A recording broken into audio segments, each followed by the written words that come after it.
Today I'm going to do my new thumbnails photos because apparently I need better thumbnails to go viral. What's up everyone? Today I'll give to you the best tips to create a thumbnail if you're just starting your YouTube channel. I'll teach you how to take photos for your thumbnails, the best colors and fonts to use, and more. I'm using Photoshop, but you can use different apps like Photopea and Canva and follow the same tips. Let's do it. So I'm just starting out with my YouTube channel, doing lots of research to make my channel more attractive, and I came across this video here. I would strongly encourage everybody to spend, 99% of their metadata time on the thumbnail and title, maybe 0.5% on that description. So I look at my thumbnails and I thought, hell, they are not that great and maybe I should improve them. So I watched countless videos of pro YouTubers to learn the tricks they use in their thumbnail, and I came with the essentials for you. So the first thing you wanted to do is to take photos of your face, because putting your face on your YouTube thumbnails helps people feel connected to you, trust you more, and remember you better. It also makes your video stand out and get more clicks. When you do your photo shoots, turn your camera sideways so you can use your hands and objects in the photos. Make lots of different faces with emotions: happy, serious, surprised, sad, so you have a lot of options to use later for different projects. Make these emotions related to what you are going to talk about in your video. I also use a white background because it's easier to remove when editing. I use one light with a diffuser, put my camera on a tripod just to be able to shoot myself. If you don't have a light, you can find a well-lit place in your house and use natural light. If you don't have a backdrop, you can use a plain wall in your place or a cleaner background that is easier to remove in the editing. I have used my wall for a lot of photo projects, so it's not a problem. Make sure your images have a high quality. Shooting in RAW will be your best option because you can fix and change a lot of things in your photos without losing quality. After taking your photos, the fun part will begin, the editing. So first thing you wanted to do, guys, is to open Photoshop. So you can go File, New, or just go here, New File. 1920 by 1080, it's fine, even though YouTube thumbnails are gonna be smaller. Let's do in full resolution. Orientation, let's do landscape, obviously. And resolution, I like to keep it 100, but you can go like 72. That's probably the minimum I would go. I chose a white background and I go creative, and bang, here's my empty canvas to start my project. However, I already started this project, so I am going to open the one I have for you guys. And let's start by putting our face in your Canva. I've done my photo shoot already, and I chose a few faces that I wanted to use in future projects, So I have a bunch of funny faces, surprised faces, serious faces, thumbs up faces, all these sort of faces that will help me in other projects. But for this one, I chose this one. So I go in open. You open Camera Raw and you can do a few adjustments here with lighting, contrast. People love to put contrast in thumbnails, so you can go crazy on this one. I like to put a lot of vibrance, a little bit of saturation. I'm gonna open. Let's open it. Okay, so this is my face, and you wanted to remove the background to be able to bring to your empty Canva. And this is really simple on Photoshop. So you just literally have to click remove background. So Photoshop is going to remove background for you. And when it removes the background, it creates a mask. And with this mask, if you use a black brush, you can erase things from your photo. Let's go Ctrl Z. To erase things better, let's go to a rounded with like full hardness brush so you can erase more precisely, because I actually removed a hand. And you can remove other things. I also usually do a little bit of treatment in my skin. You know, I go with the healing brush and then I remove some spots from my skin. Make sure you do on the photo, not on the mask. So hair, but you know, this is not the case at the moment, so I'll leave this way because I've already brought this photo to my Canva and it's right here. You can see that I also rotated the photo. So to rotate the photo, you just go image, rotation, and you go flip canvas. So here we go. You have an image that is rotated. Here we go. And this is me with the skin treatment all done. I haven't done much for this one because it's just a thumbnail, not a professional photo. Okay, so I put another effect that I lighted up a bit on my eyes. It's really good to focus on the eyes, guys. Eyes are important. And then I started to create my thumbnail. Make sure the images and text you are going to use on the thumbnail match the video content. Misleading thumbnails can upset viewers and harm your channel's reputation. So when you have you here, you can do a bunch of things, and one of the things that the YouTubers like to do with their photos, with the elements that they have in their thumbnails, is to add effects. You can see here I have a bunch of effects that I added, and I'm gonna run with you the main ones that people add in their photos. In my fine thumbnail, I didn't add anything, but I'm going to show to you what you can do because that's important. People use this a lot, trust me. So stroke. So if you go here, that's where you add effects, guys, okay? So if you click a stroke, you will open the whole thing here. So let me cancel here because I already have my effects here. So I'm gonna double click and open for you guys. So this is a stroke. So the stroke, it's a line that goes around yourself, you know, the image.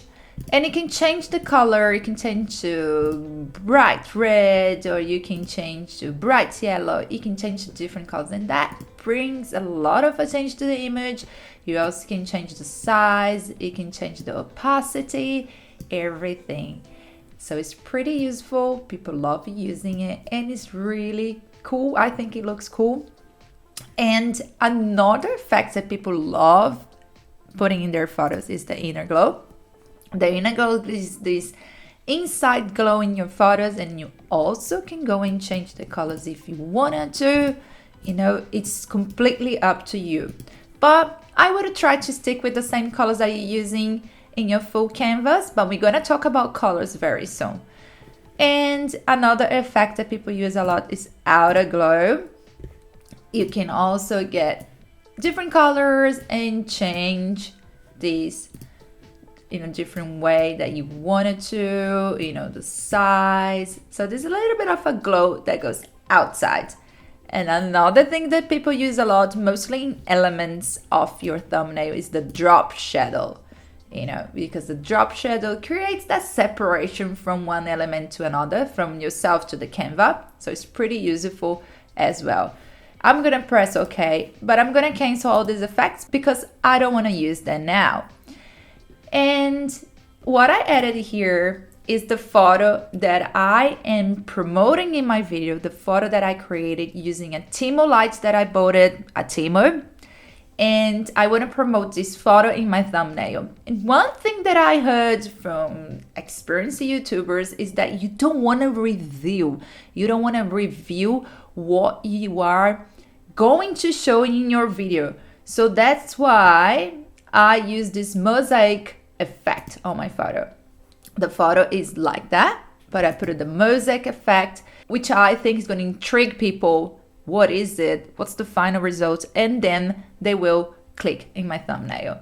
So I brought these elements. That's the second element that I wanted to bring in my thumbnail. And let's starting by adding texts.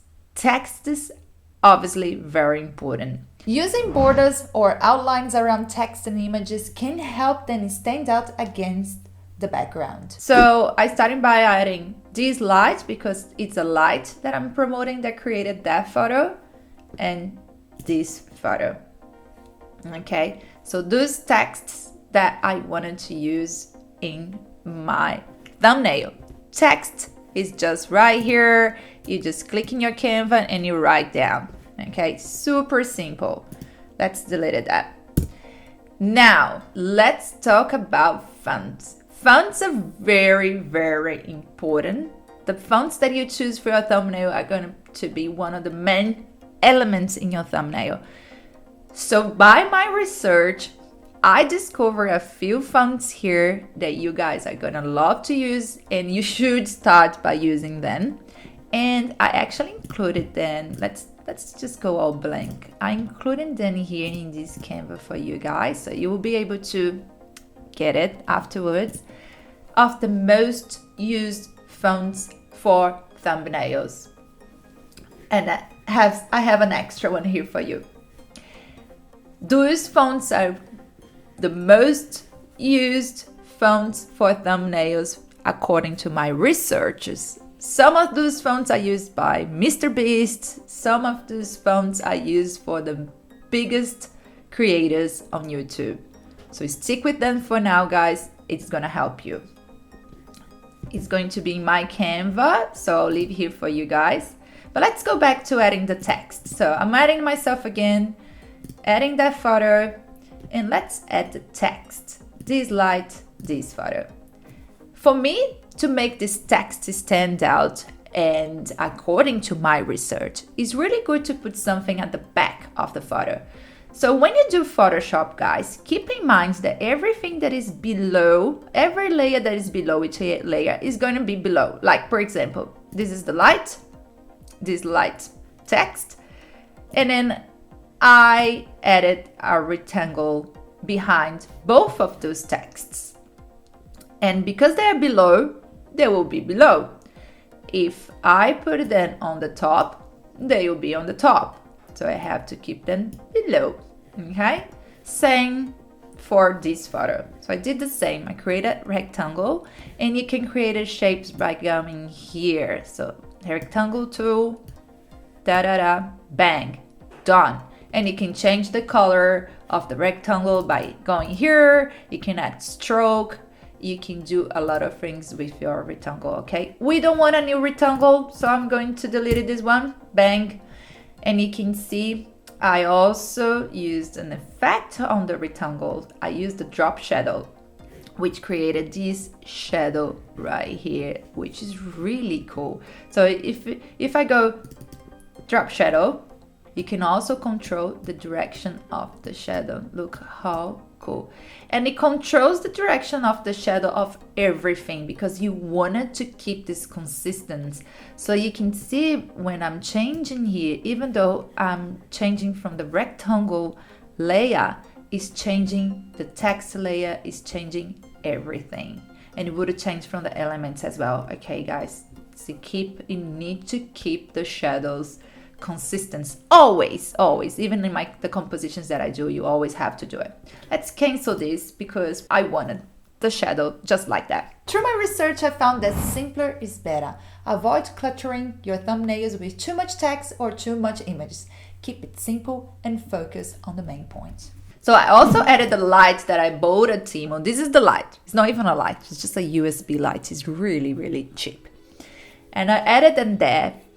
I did the same thing. I took a photo and I removed the background, and I put a few effects on it too. In this case, I actually put a stroke, an inner shadow, and an outer glow, and that's what I created, which I think is pretty cool. And I added another text, and the text says $3.49, which is the price of the light. Now, why I chose these colors? Colors are very important. Most YouTubers use primary colors like red, green, and blue, or secondary colors like magenta, yellow, and cyan for their thumbnails. These colors are the most popular choices. You can also use Adobe Color to find complementary color schemes, while you can explore monochromatic, triad, and other color harmonies. I recommend using complementary colors for the best results. In this Canva here, I will leave for you some of examples here. Let me just not see these. These are the most used colors. So I'll leave this for you guys. You can go and pick with the eyedropper tool whatever one you wanted to use, and you can also change. If you click here where the color is, you can change, you know, to a brighter color, to a darker color. But if you stick with those colors, you will be sweet. So let me bang. So here are the fonts and here are the colors. Okay, most used colors, most used fonts. So to summarize, using bright, vibrant and contrast colors will be your best option. Bright colors stand out in YouTube's interface, but try keep your thumbnails consistent with that by using similar fonts and colors to build a recognizable brand. And afterwards, you know, after choosing your colors, you're choosing your fonts that you wanted to use. This font here I'm using, if you go to text, you can see this is Burbank. I really like this one, so I'm using this one for now for both, but you can probably mix if you wanted to. Like the 349, I'm using the Bebas no. All right, and then afterwards you can add elements to your photo, elements that make sense. So arrows are very used, so I start to add some arrows here, which I'm also going to leave for you guys here. These are the same arrows. I just change their colors, change their stroke colors. I just change things to make them different, but yeah, they are the same. And you can add effects on the arrows as well. You know, drop shadows are really cool because this is what creates. It's pretty much separating the arrow from the rectangle or the background. So it's really cool to add those effects, okay?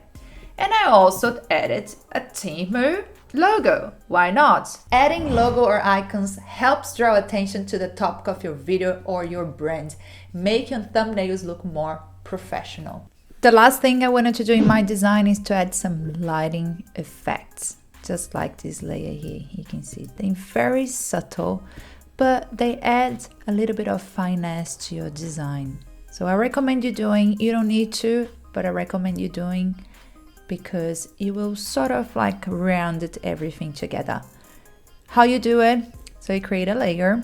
Let's create a layer here, and I'm gonna turn this off. That's the one I just did. Get a brush. You get a brush, try to get a really soft brush, real soft.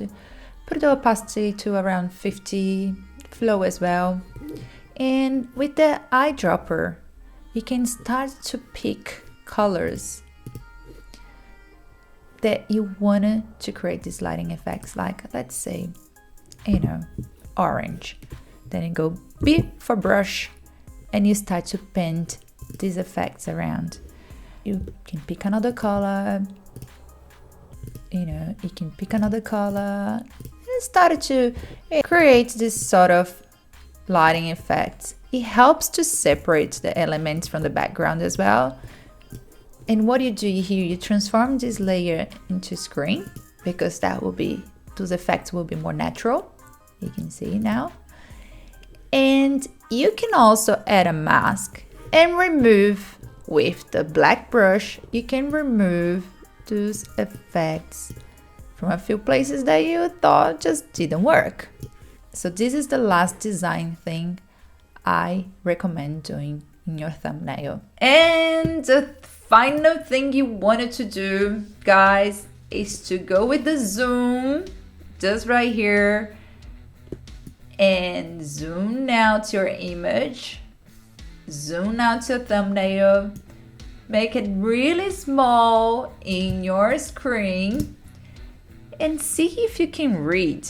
See if this is going to be well visible in a small screen, because this will help, according to the experts, your thumbnail to stand out in all the others, hundreds of thumbnails that will be there in the screen. So the last thing you wanted to do is to export your thumbnail. So go File, Export, Export as. You can leave it JPEG. Quality must be 4 for your thumbnail be under 2 megabytes, which is the limit for your YouTube thumbnails. Hit export, choose a name, choose a destination, hit save. That's it, guys. Now you know how to create thumbnails. Here are the tips summed up. Use your face. Use quality images that are relevant. Use bold texts. Use bright colors. Keep your thumbs consistent. Make it simple and clear. Use effects like borders and glow, and use relevant logos and icons. You should test and analyze the thumbnails to see if they work. YouTube has a new feature called A/B test for thumbnails that they test and compare 3 different thumbnails and see which one got the best CTR. But as a small channel, I don't have access to it yet. I'll have to wait and test it later. The good news is that you can download my Photoshop template with the colors, fonts, and elements that I use for my tutorial. You can find the link in the description below. And if you like this video, you know what to do. Subscribe to my channel and I'll see you in the next one. Bye!